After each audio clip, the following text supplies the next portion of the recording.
Praise the lord. మిత్రులారా, అందరికీ మన ప్రభువైన యేసుక్రీస్తు వారి నామంలో వందనాలు తెలియజేస్తున్నాను. దేవుని మహా గొప్ప కృప, ఆయన దయ, మరొక నూతన దినాన్ని దేవుడు మనకు అనుగ్రహించాడు. ఆయన యొక్క వాక్యాన్ని ధ్యానించుకోవడానికి, ఆయన హృదయాన్ని తెలుసుకోవడానికి, మన జీవితాలను సరిచేసుకోవడానికి దేవుడు మనకిచ్చినటువంటి గొప్ప తరుణమును బట్టి దేవునికి వేలాది కృతజ్ఞతలు తెలియజేస్తున్నాను. మిత్రులారా, మనం యాకోబు రాసిన పత్రికను ధ్యానం చేసుకుంటూ ఉన్నాము. యాకోబు రాసిన పత్రికలో 4వ అధ్యాయంలో మనమున్నాము. 4వ అధ్యాయంలో 14వ వచనం వరకు మనం ధ్యానం చేసుకున్నాము. ఈరోజు 15వ వచనాన్ని పరిశీలన చేద్దాం. యాకోబు రాసిన పత్రిక 4వ అధ్యాయము 15వ వచనం. కనుక ప్రభువు చిత్తమైతే మనము బ్రతికియుండి ఇది అది చేతమని చెప్పుకొనవలెను. ఈ 15వ వచనాన్ని అర్థం చేసుకోవాలంటే ఈ 13, 14 వచనాలను తప్పకుండా ఒకసారి చదువుకోవాలి. ఈ 2 వచనాలను మనం చాలా లోతుగా ధ్యానం చేశాము. అయినప్పటికీ ఒకసారి 13, 14 వచనాలను చదువుకొని అప్పుడు 15వ వచనాన్ని మనం ధ్యానం చేసుకుంటే మోర్ మీనింగ్ఫుల్గా ఉంటుంది. నేడైనను రేపైనను ఒకానొక పట్టణమునకు వెళ్ళి అక్కడ 1 సంవత్సరం ఉండి వ్యాపారము చేసి లాభము సంపాదించము రండని చెప్పుకొని వారలారా, రేపేమి సంభవించునో మీకు తెలియదు. మీ జీవం ఏపాటిది? మీరు కొంతసేపు కనబడి అంతలో మాయమైపోవు ఆవిరి వంటి వారే. కనుక ప్రభువు చిత్తమైతే మనము బ్రతికియుండి ఇది అది చేతమని చెప్పుకొనవలెను. మిత్రులారా, ఈరోజు మనం ఈ 15వ వచనాన్ని ధ్యానం చేయబోతున్నాం. యాకోబు గారు చెప్తున్నారు, ప్రభువు చిత్తమైతే మనము బ్రతికియుండి ఇది అది చేతమని చెప్పుకొనవలెను. ఈ సందర్భాన్ని నేను మీకు గత 2 దినాలుగా వివరిస్తూ వచ్చాను. ఇక్కడ సందర్భం ఏంటంటే, నేను చెప్పాను మీకు ఆల్రెడీ, యూదులు వ్యాపారం చేయటంలో చాలా సిద్ధహస్తులు. ఆనాటి క్రైస్తవ సంఘాలలో ఎక్కువ మంది యూదులే ఉంది. వీళ్ళు వ్యాపారం చేయడంలో బాగా సిద్ధహస్తులు కాబట్టి ఆ రోజుల్లో రోమా సామ్రాజ్యంలో ఈ కనెక్టివిటీ అన్నటువంటిది, పట్టణాల మధ్య కనెక్టివిటీ కూడా చాలా బాగా ఉండేది కాబట్టి యూదులు ఆ సామ్రాజ్యంలో ఎక్కడికైనా వెళ్ళి వ్యాపారం చేసుకునే పరిస్థితులు బాగా ఉండేవి. కాబట్టి ఈ సంఘములో క్రైస్తవులుగా ఉన్నటువంటి యూదులు, ఈ సంఘంలో ఉన్నటువంటి వారు వేరువేరు ప్రాంతాలకు పోతున్నారు. అయితే వారి జీవితంలో కానీ వారి మాటల్లో కానీ దేవుని చిత్తమునకు స్థానము ఉన్నట్టు కనబడలేదు. బహుశా ఆ విషయాన్ని యాకోబు గారు అడ్రస్ చేస్తున్నారన్నమాట. మీలో కొంతమంది ఈ విధంగా, మేము పలానా ప్రాంతానికి పోతాము, అక్కడ పోయి వ్యాపారం చేసుకుంటాము, అక్కడ పోయి లాభం సంపాదించుకుంటాము అని కేవలము ఆర్థిక లాభమును బట్టే మీరు మీ ప్రణాళికలు, మీ ప్రయాణాలు ఉన్నాయి. కానీ అది దేవునికి ఇష్టమైనటువంటిది కాదు. అది భక్తులు నివసించవలసిన విధానం కాదు. భక్తులు ఎప్పుడైనా ఎలా ఉండాలంటే, దేవుని చిత్తమైతే పలానా ప్రాంతానికి పోతాము, పలానా చోటకు పోతాము, పలానా వ్యాపారం చేస్తాము అన్నటువంటిది కనిపించాలి. మిత్రులారా, ఇక్కడ ఈ చారిత్రక నేపథ్యంలో మరొక విషయాన్ని కూడా మనం గమనించాలి. ఆనాటి దినాలలో భక్తులు, ఈ బైబిల్ గ్రంథంలో మనం పాత నిబంధన గ్రంథం చూసినా, భక్తులు వాళ్ళ యొక్క ప్రయాణాలు కానివ్వండి, వారి యొక్క ప్రణాళికలు కానివ్వండి, ఇవన్నీ కూడా వారు దేవుని చిత్తమైతే అన్నటువంటిది, దేవుడు అనుమతిస్తే ఈ పని చేస్తాము, ఆ పని చేస్తాము అన్నటువంటి ఆ మాట కానీ ఆ జీవన విధానం కానీ కనిపించేది. అది భక్తుల జీవితాల్లో. అయితే యాకోబు గారు ఈ పత్రిక రాస్తున్న సమయంలో ఉన్నటువంటి కొంతమంది విశ్వాసుల వారి యొక్క జీవితాలలో ఆ ధోరణి కనిపించటం లేదు. దేవుని చిత్తమైతే ఈ పని చేస్తాము, దేవుడు అనుమతిస్తే ఆ ప్రాంతానికి వెళ్తాము, ఆ ప్రాంతంలో ఆ వ్యాపారం చేస్తాము అన్నటువంటి ఆ ధోరణి కనిపించటం లేదు. అందుకనే యాకోబు గారు ఈ మాటలు వ్రాశాడు. మిత్రులారా, ప్రభువు చిత్తమైతే ఈ పని చేస్తాము, ఆ పని చేస్తాము, ఆ ఊరికి వెళ్తాము, ఆ ప్రయాణం చేస్తాము, ఆ వ్యాపారం చేస్తాము. ఇది ఒక జీవన విధానం. యాకోబు గారు కేవలము మాటల వరకే పరిమితమై ఉండే దాన్ని రాయడం లేదు. దేవుని చిత్తమైతే ఆ మాటను ఉపయోగించండి అని వ్రాయడం లేదు. కానీ మన జీవితం ఏ విధంగా ఉండాలి? ప్రభు యొక్క డైరెక్షన్లో ఉండాలి. ప్రభువు చిత్తమైతే నేను ఈ పని చేస్తాను, ఈ వ్యాపారం చేస్తాను, ఈ ఉద్యోగం చేస్తాను. ఇది ఒక జీవిత విధానం మిత్రులారా, కేవలము మాటలకు సంబంధించింది కాదు. నిజంగా మనం అడగాలి దేవుణ్ణి, నేను ఏ ప్రాంతానికి వెళ్ళాలి ప్రభువా, ఎక్కడ ఉద్యోగం చేసుకోవాలి, ఏ ప్రాంతంలో నేను పరిచర్య చేయాలి, ఏ ప్రాంతంలో నేను వ్యాపారం చేయాలి. ఇది నిజముగా ప్రభువుని అడగాల మిత్రులారా. ఈ మాట చెప్పేటప్పుడు నాకు ఒక సందర్భం గుర్తుకొస్తుంది. మాకు పెళ్ళైనటువంటి ఆ మొదటి సంవత్సరంలో నేను వెల్లూరులో ఉన్నా. తమిళనాడులో వెల్లూరు ఉంది కదా, రాయవెల్లూరు అంటారు, సిఎంసి హాస్పిటల్ ఉంది. నేను ఆ వెల్లూరు ప్రాంతంలో విఐటిలో పనిచేస్తూ ఉన్నాను. నా భార్య కర్నూలులో ఉంది. నాకు నిజంగా కర్నూలుకు రావడం ఇష్టం లేదు, ససేమిరా ఇష్టం లేదు. అందుకని మాకు పెళ్ళైన తర్వాత మొదటి సంవత్సరం నేను అక్కడ వెల్లూరులోనే ఉన్నాను, మా ఆవిడ కర్నూలులోనే ఉంది. వెల్లూరు నుండి నేను వారానికి ఒకసారి వస్తూ పోతూ ఉండేవాడిని. మా ఆవిడను వెల్లూరు తీసుకెళ్లాలని చెప్పి చాలా ప్రయత్నాలు చేశాను. అయితే అక్కడ తన ఉద్యోగాన్ని బట్టి అవకాశాలు రాలేదన్నమాట. కాబట్టి తను కర్నూలులోనే ఉంది. అయితే నాకైతే కర్నూలుకు రావడం ఇష్టం లేదు. వెల్లూరు విఐటి అంటే చాలా పెద్ద కాలేజీ, నాకు ఇక్కడికి రావడం ఇష్టం లేదు. అయితే తుదకు అయిష్టంగానే ఇంకా ప్రార్థన చేయాల్సిన పరిస్థితి వచ్చింది. అంటే ప్రభువా ఏంటి, మా ఆవిడ చూస్తుంటే కర్నూలు రా అంటుంది, వెల్లూరులో చూస్తేనేమో తనకు అవకాశాలు రాలేదు, ఏం చేయాలి అర్థం కానటువంటి పరిస్థితి. అప్పుడు మొదట ప్రార్థన చేద్దామని చెప్పేసి నేను ఒక వారం పాటు ప్రార్థన చేశాను. ఒక వారం పాటు కనిపెట్టుకుని ఉన్నాను. సీరియస్గానే ప్రార్థన చేస్తూ వచ్చాను. ప్రభువా ఏంటి, నేను ఎక్కడ ఉండాలి, ఎందుకంటే ఒకసారి కర్నూలు వచ్చి సెటిల్ అయినామంటే మరలా పోవటం అన్నటువంటిది అంత ఈజీ కాదు. కాబట్టి ఒక వారం పాటు ప్రార్థన చేశాను. అయితే వారం పాటు ప్రార్థన చేసిన తర్వాత ఒకానొక రోజున ఈ విధంగా చెయ్యాలి అని నిర్ణయించుకున్నా.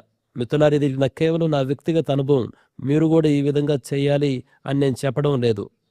బైబిల్ గ్రంథంలో అప్పుడప్పుడు కొన్ని సందర్భాల్లో భక్తులు చీట్లు వేయుట అన్నటువంటి పద్ధతిని మనం చూస్తాం. యోనా విషయంలో, ప్రవక్త అయినటువంటి యోనా విషయంలో చీట్లు వేయుట అన్నటువంటిది చూస్తాం. ఆ తర్వాత యూదా ఇస్కరియోతు వెళ్ళిపోయిన తర్వాత అతని స్థానంలో మరొక అపోస్తలుడును ఏర్పరచుకోవడానికి శిష్యులు కూడా చీట్లు వేయుట అన్నటువంటి పద్ధతిని మనం చూసాం. నేను ఆ రెండు సందర్భాలు గుర్తు వచ్చి ఓకే నేను కూడా చీట్లు వేస్తాను అని నిర్ణయించుకున్నా. వాస్తవంగా ఇది కేవలం వ్యక్తిగతం. మనం వెళ్ళి ఎవరికి ఎక్కడ బోధించం. ఏదైనా విషయాల్లో ఇట్ట కాన్ఫ్లిక్ట్ ఉన్నప్పుడు, అంటే స్పష్టత లేనప్పుడు మీరు చీట్లు వేసి కనుక్కోండి అని మనం ఎవరికి బోధించం. అయితే వ్యక్తిగతంగా నేను ఎందుకు ఆ పని చేయాలనుకున్నా, ఇది కేవలం వ్యక్తిగతం. నేను ఎందుకు ఆ పదాన్ని స్ట్రెస్ చేస్తున్నానంటే, మీలో ఎవరు కూడా దండరాజ్ సార్ చీట్లు వేసి కనుక్కోమన్నాడు అని చెప్పకూడదు. ఇది కేవలం వ్యక్తిగతమే. అయితే నేనేం చేశానంటే 5 చీట్లు సిద్ధం చేశా. 5 చీటీలు. ఈ 5 చీటీలలో నాకు వెల్లూరు ఇష్టం, వెల్లూరులో ఉండాలని ఇష్టం కాబట్టి 4 చీటీలలో వెల్లూరు అని రాశాను. కర్నూలు రావడం నాకు ఇష్టం లేదు. ఒక్క చీటీలో మాత్రమే కర్నూలు అని రాశా. మొత్తం 5 చీటీలు. ఈ 5 చీటీలలో 4 చీటీలు వెల్లూరు అని రాశాను. ఎందుకు రాశానంటే అది నాకు ఇష్టం కాబట్టి. నాకు కర్నూలు రావడం ఇష్టం లేదు కాబట్టి ఒకే ఒక్క చీటీలో మాత్రం కర్నూలు అని రాశా. అప్పుడు ప్రార్థన చేశా, ప్రభువా మొత్తం 5 చీటీలు ఉన్నాయి, నేను 4 చీటీల్లో వెల్లూరు రాశాను, ఒక చీటీలో కర్నూలు రాశాను. ఎందుకు రాశాను అన్నది కూడా ప్రభువుకి చెప్పాను. ఇప్పుడు చీటీలు వేస్తాను. ప్రభువా 3 సార్లు చీటీ తీస్తా, 3 సార్లు చీటీలు వేసి 3 సార్లు తీస్తా. ఈ 3 సార్లలో ఒక్కసారి వెల్లూరు వస్తే చాలు, నేను వెల్లూరులోనే ఉండిపోతా. ఒక్కసారి 3 సార్లు తీస్తాను, 3 సార్లలో ఒక్కసారి వెల్లూరు వచ్చినా నేను వెల్లూరులో ఉండిపోతా. అయితే ఈ 3 సార్లు తీసినప్పుడు 3 సార్లు కర్నూలు వస్తే మాత్రం కర్నూలు వెళ్తా. మీరు గమనించారా? నేను అంటే కష్టతరం చేస్తున్నా. నాకు ఇష్టమైనటువంటిది మాత్రం ఈజీగా రావాలి. ఒకవేళ నా ఇష్టం కాదు, ఒకవేళ నీ చిత్తం కర్నూలు అయితే కర్నూలు నువ్వు ఇంత స్పష్టంగా చెప్పాలి. ఎంత స్పష్టంగా చెప్పాలి? 5 చీటీలలో 1 చీటీనే కర్నూలు, 4 చీటీలు వెల్లూరు. 3 సార్లు తీస్తే 3 సార్లు కర్నూలు వస్తే నేను కర్నూలు వెళ్ళిపోతాను. ఒక్కసారైనా వెల్లూరు వస్తే మాత్రం వెల్లూరులోనే ఉండిపోతా. ఇది నా కండిషను పెట్టి. అయితే వారం పాటు అప్పటికే ప్రార్థనలో ఉన్నాను. చీటీలు వేయటం సీరియస్గా తీసుకుని చీటీలు వేస్తే 3 సార్లు కర్నూలే వచ్చింది. 3 సార్లు మిత్రులారా, 5 చీటీల్లో 3 సార్లు కర్నూలు వస్తే ఇక నా నోట వెంట మాట లేదు. నాకు అర్థం కాలేదు ఏంది ప్రభు అని. అప్పుడు అన్నాను, ప్రభువా అసలు చీటీలు వేసే పద్ధతి కరెక్ట్గానే కాదు, నేను నమ్మను, ఇది ఊరక అట్లా నేను వేసేనే కానీ నేను నిజంగా సీరియస్గా లేనని చెప్పి ఆ చీటీలన్నీ తీసుకుపోయి ఒక డస్ట్బిన్లో వేసేసా. కానీ డస్ట్బిన్లో వేసేనే కానీ నా హృదయం ఊరుకుంటుందా? దేవుడు ఇంత స్పష్టంగా చెప్పాడు. 5 చీటీల్లో 4 వెల్లూరుంటూ కనీసం ఒక్కసారి వెల్లూరు రాకపోవటం ఏంటి? 3 సార్లు తీస్తే 3 సార్లు కర్నూలు రావటం ఏంటి? అర్థం కాలేదు. ఆ రోజు సాయంత్రానికల్లా నేను రెసిగ్నేషన్ పెట్టేశాను. చాలా కష్టంతో రెసిగ్నేషన్ చేసి, నాకు ఇష్టమే లేదు. అప్పుడు అన్నాను, ప్రభువా సరే ప్రభువా, ఇంత క్లియర్గా ఉంది, నేను తిరస్కరించలేను అని చెప్పేసి నేను రెసిగ్నేషన్ ఆ రోజు సబ్మిట్ చేశా. VIT వెల్లూరులో సబ్మిట్ చేసి కరెక్ట్గా ఇక నేను 1 నెల అయిపోయింది. 2వ నెలలో ఇక నేను అంటే సిద్ధపడుతున్నా, అన్నీ రెడీ చేసుకుంటున్నాను. అక్కడ ఫైల్స్ అన్ని సబ్మిట్ చేసేయాలి మనం రిజైన్ చేయాలంటే. ఆ సమయంలో ఏమైందంటే, ఇక్కడ కర్నూలు నుండి మన పుల్లయ్య కాలేజ్ ఉంది కదా, ఇక్కడ engineering college, Pullaiah engineering college chairman గారు, ఆయన చిన్న కొడుకు గోపీనాథ్ గారు, ఆయనతో పాటు వాళ్ళ పుల్లయ్య గారి తమ్ముడు కొడుకు వంశీకృష్ణ, ఇంకొక పెద్ద ఆయన, మొత్తం 4 వచ్చారు VITకి, వెల్లూరుకు వచ్చారు. ఎందుకు వచ్చారంటే ఆ కాలేజీని చూడాలని వచ్చారు. ఆ కాలేజీని చూడాలని వచ్చినప్పుడు వాళ్ళకి ఎవరైనా ఆ కాలేజీలో పరిచయం అయి ఉండాలి. వాళ్ళు ఎవరైనా ఉంటే మాత్రమే వాళ్ళని అనుమతిస్తారు, వాళ్ళు చూడొచ్చు, ప్రతి హాలు తిరిగి చూడొచ్చు అనమాట. VITలో ఆడిటోరియంస్ కానీ క్లాస్ రూమ్స్ కానీ చాలా బాగుంటాయి బిల్డింగ్స్. అయితే అక్కడ పనిచేస్తున్నటువంటి వాళ్ళు ఎవరైనా ఉంటేనే వాళ్ళు తిరిగేటువంటి అవకాశం ఉంటుంది. అయితే వాళ్ళు కనుక్కున్నప్పుడు ఇట కర్నూలు నుంచి నేనున్నానని వాళ్ళకి తెలిసింది. ఎందుకంటే వాళ్ళ చిన్నబ్బాయి మా బావమరిదికి స్నేహితుడు అనమాట. కాబట్టి నన్ను కాంటాక్ట్ అయ్యారు. నేను వాళ్ళకి ఆ రోజంతా VIT చూపించాను. VIT చూపించిన తర్వాత వాళ్ళకి తెలిసింది నేను ఇట్లా రిజైన్ చేశాను. ఆ రోజే అక్కడే తెలిసింది. వాళ్ళు అన్నారు, మీరు మా కాలేజీకి రండి, మా కాలేజీకి HODగా రండి అని అడిగారు. అంటే అసలు నేను ఇంకా కర్నూలు కూడా రాలా, నేను ఇంకా వెల్లూరులో ఉన్నా. మనం రిజైన్ చేసిన తర్వాత 3 నెలలు నోటిఫికేషన్ పీరియడ్. ఆ 3 నెలల పాటు నేను వెల్లూరులోనే ఉన్నా. అయితే అక్కడ ఉన్నప్పుడే కర్నూలు నుంచి నాకు రిక్రూట్మెంట్ అయిపోయింది. అప్పుడు అన్నాను, ప్రభువా ఇది నిజంగా మీ చిత్తమే, ఎందుకంటే నేను అసలు కర్నూలు కూడా పోలేదు, పోకముందే నీవు నన్ను ఒక కాలేజీలో ఏర్పాటు చేసుకున్నావు. మిత్రులారా, చూడండి, మనం సీరియస్గా ఉంటే దేవుడు సీరియస్గా ఉండడా? నీ చిత్తం కావాలి ప్రభు అని మనం నిజంగా ఆశపడితే, ఆకలి కొని ఉంటే, దప్పిక కొని ఉంటే దేవుడు బయలుపరచడా?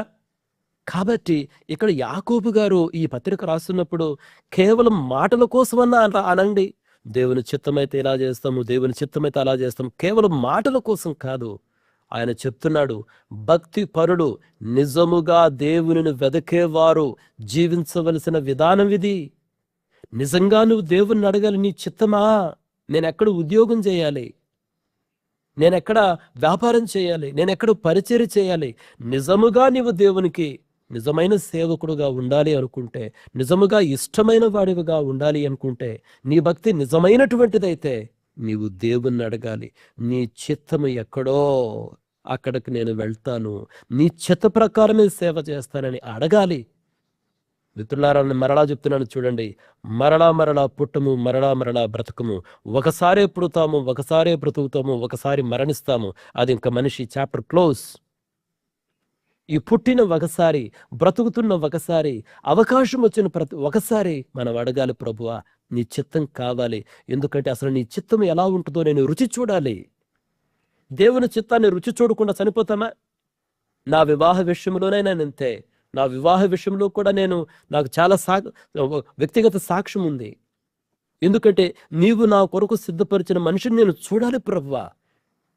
నాకు వేరు వేరు ప్రపోజల్స్ ఎన్నో వచ్చాయి. ఎందుకంటే నేను కేరళలో ఉన్నాను, కర్ణాటకలో ఉన్నాను, తమిళనాడులో ఉన్నాను, వేరు ప్రాంతాల దాదాపు 10 సంవత్సరాల పైన ఉన్నాను.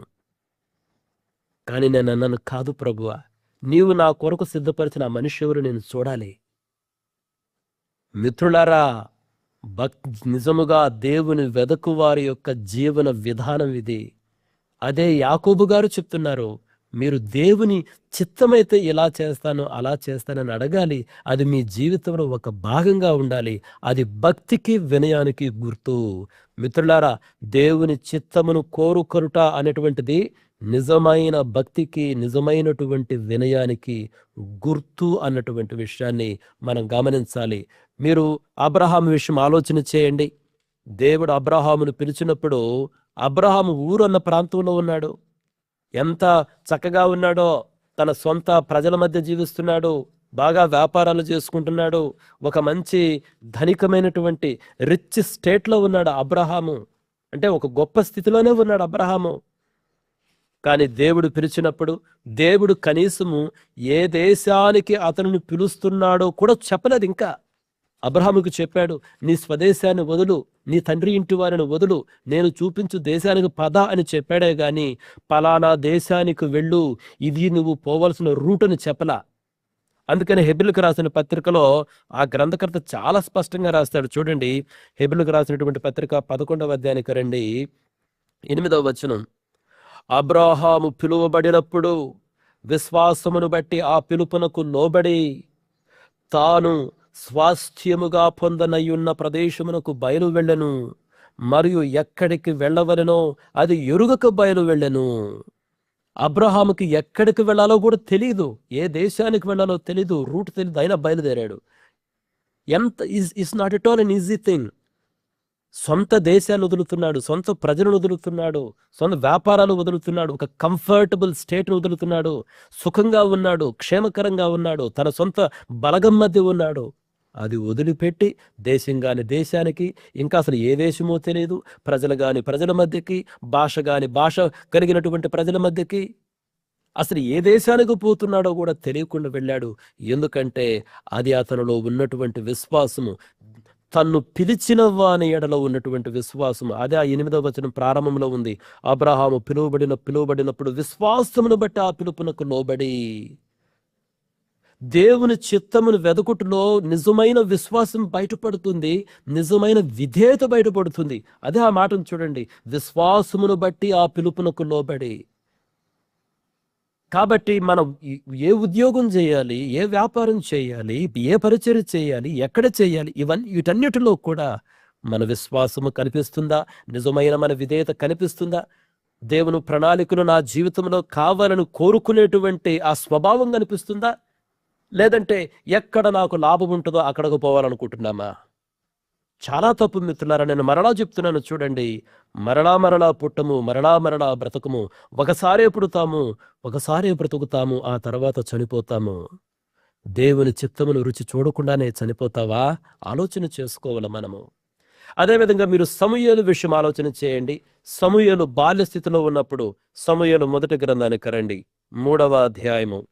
సమూయేలు మొదటి గ్రంథము 3వ అధ్యాయంలో సమూయేలు బాలుడుగా ఉన్నాడు, ఇంకా యెహోవాను ఎరుగకు ఉండెను.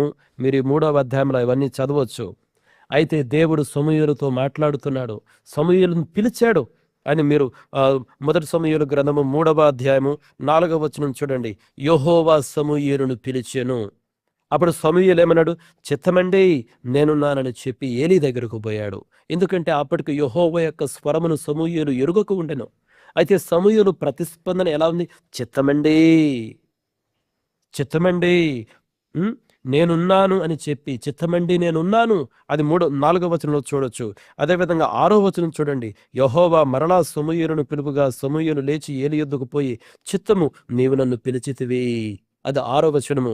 మీరు తర్వాత 8వ వచనం చూడండి.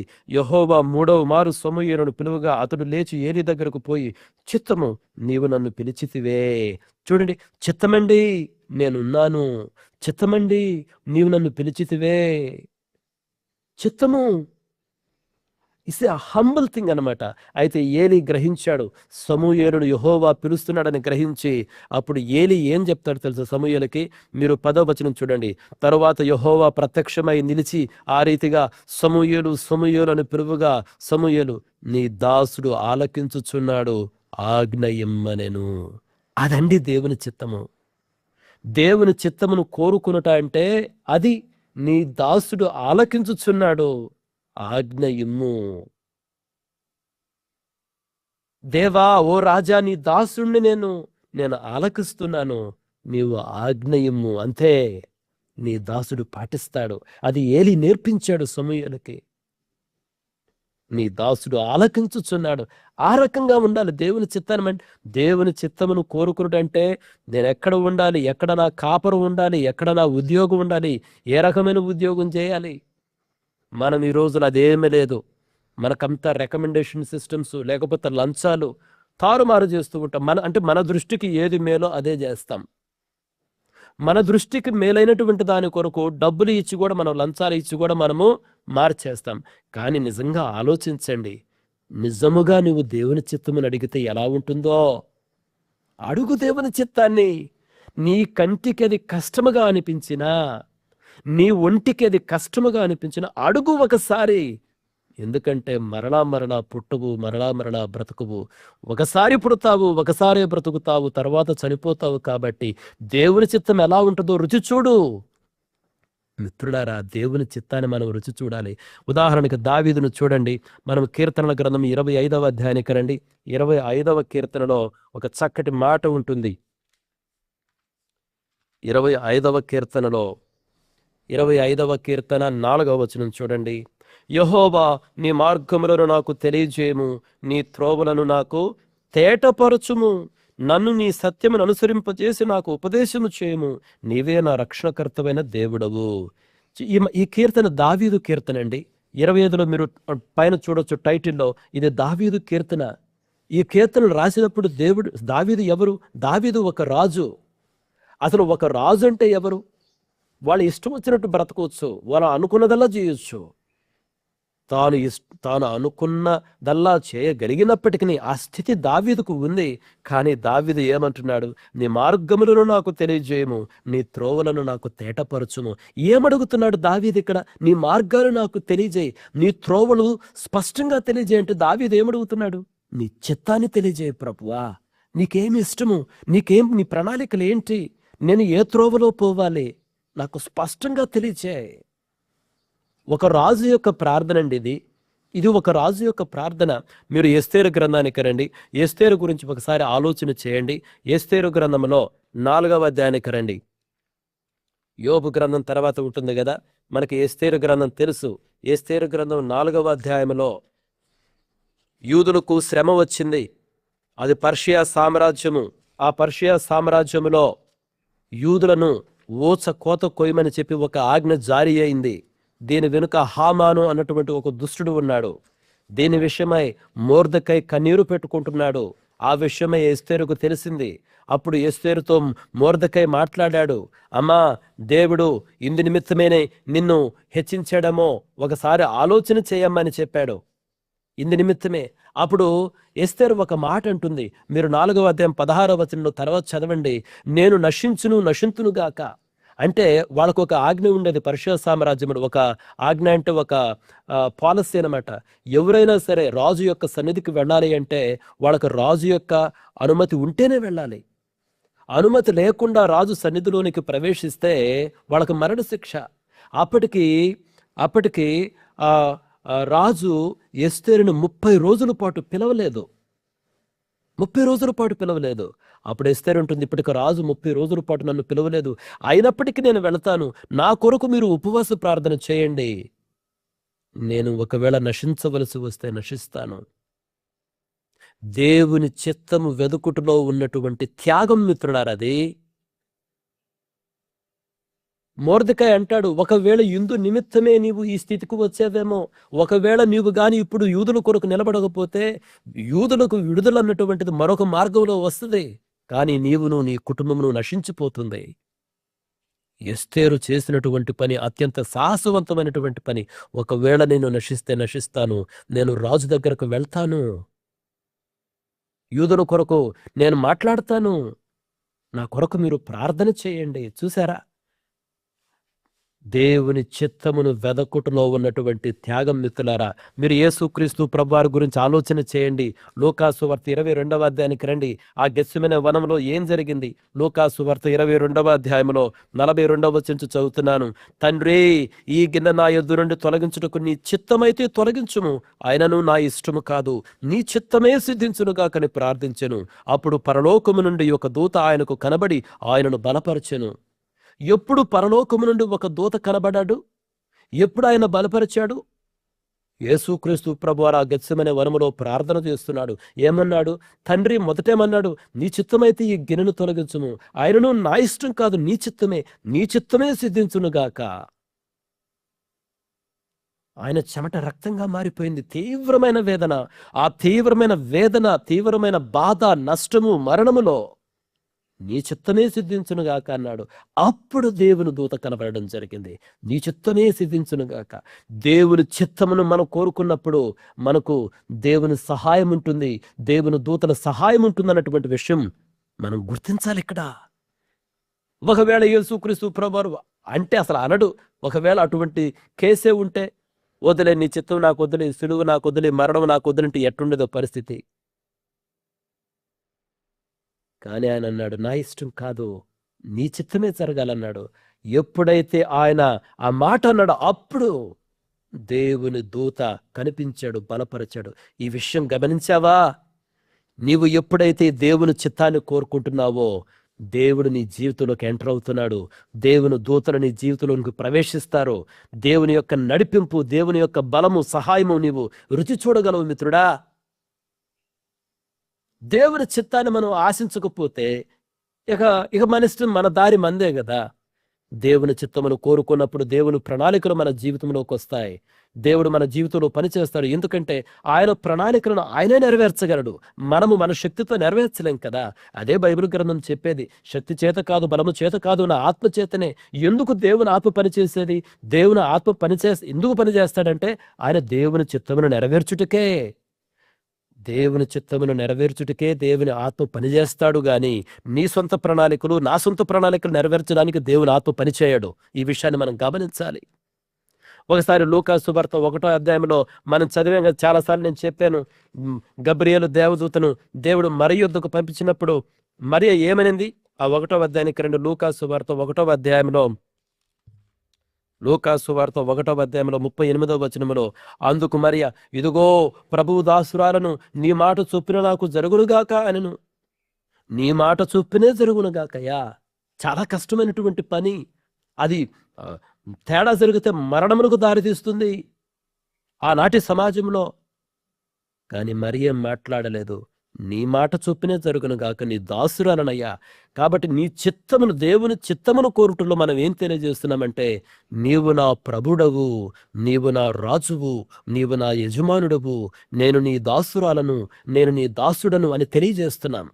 అదే కదా మనం యేసుక్రీస్తు వారిని ప్రభు అని పిలుస్తున్నామంటే అర్థం ఏంటి? నా జీవితం పైన నీకు సమస్తమైనటువంటి అధికారం ఉన్నదని చెప్తున్నా.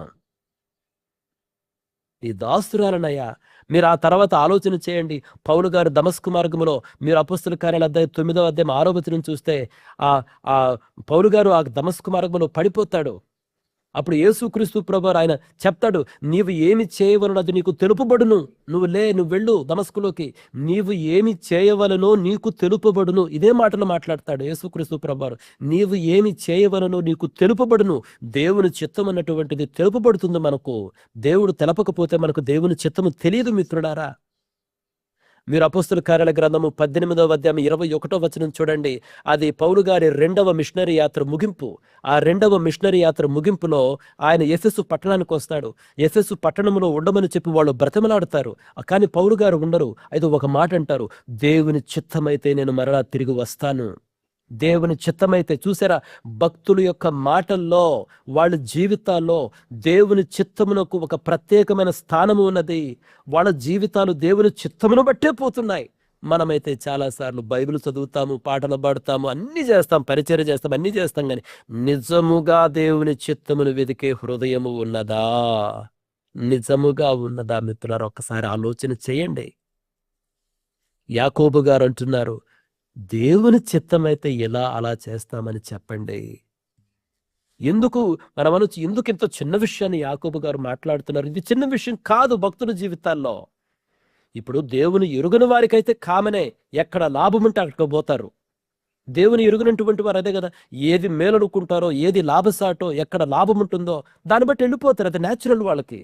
కానీ మనము కొనబడినటువంటి వారిమే. ప్రభువు కొన్నాడు మనలను. ఆయన మన యజమానుడు. ఆయన ప్రణాళికల కొరకు, ఆయన పొలములో పనిచేయడానికి ఆయన కొన్నాడు.